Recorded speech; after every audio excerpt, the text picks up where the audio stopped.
तो good morning, स्वागत आप सबका। आज आपका पाठ 5 घर के कार्य का दूसरा टेस्ट होगा। इसमें भी पहले टेस्ट की तरह सारे क्वेश्चन जो है MCQs हैं। आप सभी क्वेश्चनों का आंसर जो नोट करते जाएं और लास्ट में आंसर की के साथ मैच करके जितना आपका स्कोर आता है वो टोटल करके आप कमेंट सेक्शन में ज़रूर लिखें। तो चलिए स्टार्ट करते हैं आज का हमारा टेस्ट। सबसे पहला क्वेश्चन है कि जब हम सांस लेते हैं तो कौन सी गैस अंदर खींचते हैं? ऑक्सीजन लेते हैं, कार्बन डाइऑक्साइड लेते हैं, या नाइट्रोजन या कार्बन मोनोऑक्साइड। इन चारों में से आपको बताना है कि जब हम सांस लेते हैं तो कौन सी गैस को अंदर लेकर जाते हैं। जो आपको इन चारों में से ऑप्शन ठीक लगे वो आप नोट करें। सेकंड है कि गंदी वायु में सांस लेना स्वास्थ्य के लिए क्यों हानिकारक है? इससे क्या होता है कि जी खराब हो जाता है, या खून की कमी हो जाती है, या हमारी पाचन क्रिया में बिगड़ जाती है, खराब हो जाती है, या ये सभी हो सकते हैं। थर्ड क्वेश्चन है कि घर बनाने के लिए वित्तीय प्रबंधन किया जा सकता है। किस प्रकार हम अपना धन इकट्ठा कर सकते हैं, किस तरह से ले सकते हैं? अपनी बचत से, या प्रोविडेंट फंड से, या कर्जा ले सकते हैं, लोन ले सकते हैं, या ये सभी जो है यूज़ करके इन सभी चीज़ों का हम अपने धनराशि इकट्ठी करके अपना घर बना सकते हैं।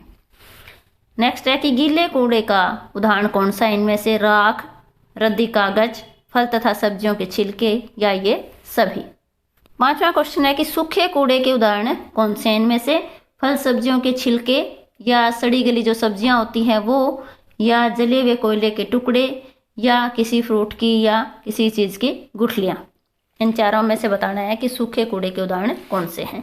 नेक्स्ट है जल में पाई जाने वाली अशुद्धियाँ कितने प्रकार की होती है? 1, 2, 3 या 4।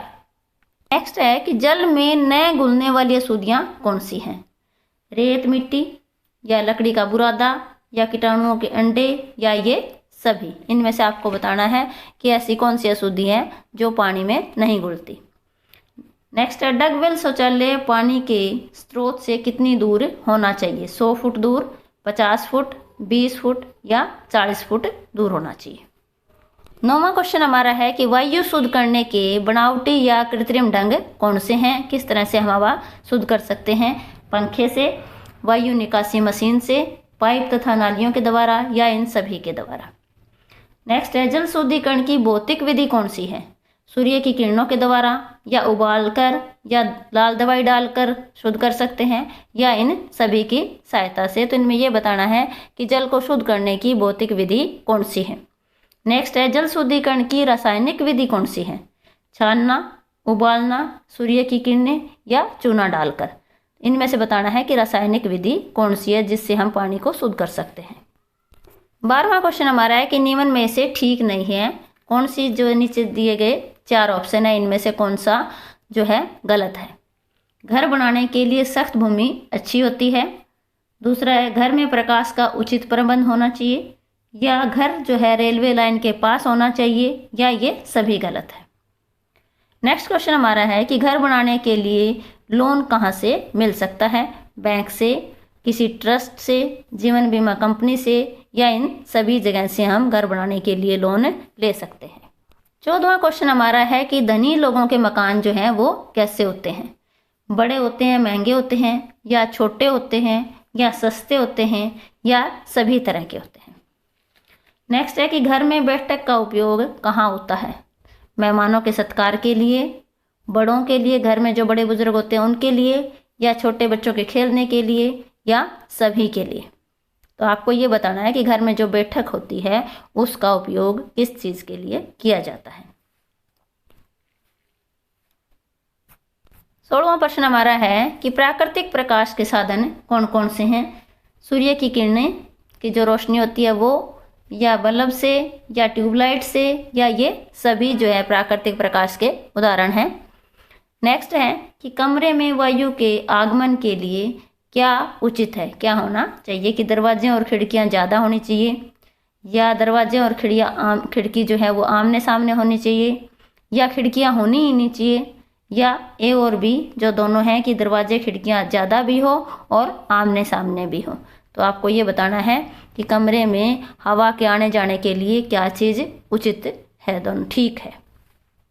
अगला प्रश्न हमारा है कि कमरे को गर्म कैसे रखा जा सकता है? आग सुलगाकर, हीटर के द्वारा, या गर्म भाप के द्वारा, या इन सभी की सहायता से हम कमरे को गर्म रख सकते हैं। 19वां प्रश्न हमारा है कि घर कितने प्रकार के होते हैं? 1, 2, 3 या 4। नेक्स्ट है कि घर के मुख्य कार्य क्या है?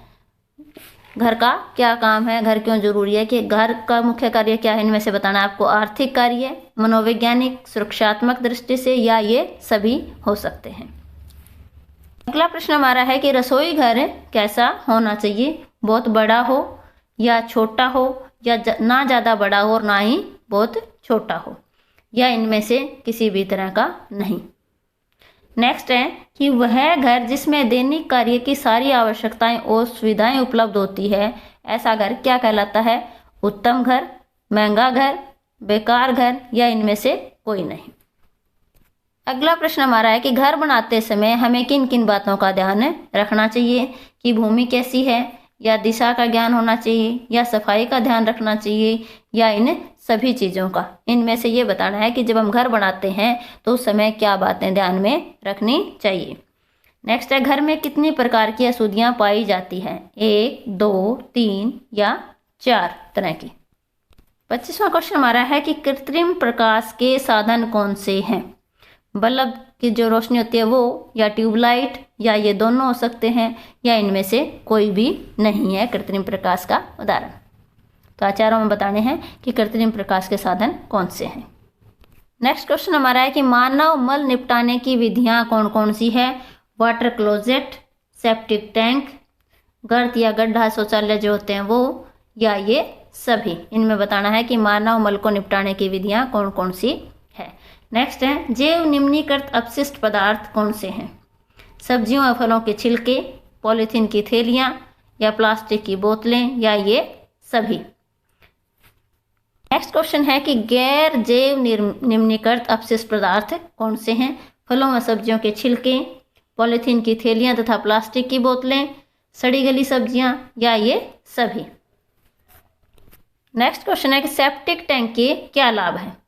रख रखाव में आसानी होती है और लागत कम होती है, ये दुर्गंध से मुक्त रखता है, या ये जो है सेप्टिक टैंक जो होते हैं भूमि और भूमि जल को प्रदूषित नहीं करते, या ये सभी लाभ हो सकते हैं। इसके इनमें से चारों में से बताना आपको कि सेप्टिक टैंक के क्या क्या लाभ है। लास्ट क्वेश्चन हमारा है कि जल में घुलने वाली अशुद्धियाँ कितने प्रकार की होती है? 1, 2, 3 या 4 तरह की। तो आशा करती हूँ कि आपने जो है इन 30 क्वेश्चनों के आंसर जो है अपनी कॉपी में नोट कर लिए होंगे। यहाँ आपको आंसर की दी हुई है, इनमें से जो आपने आंसर नोट करे हैं वो आप मैच करें। हर एक क्वेश्चंस का 1 नंबर, जो ठीक क्वेश्चन होगा उसका 1 नंबर होगा, और जितने आपके ठीक क्वेश्चन होते हैं वो टोटल करके जितना स्कोर आपका आता है वो आप कमेंट सेक्शन में अपना नाम, फादर नेम, कक्षा और सेक्शन के साथ ज़रूर लिखें। Thank you.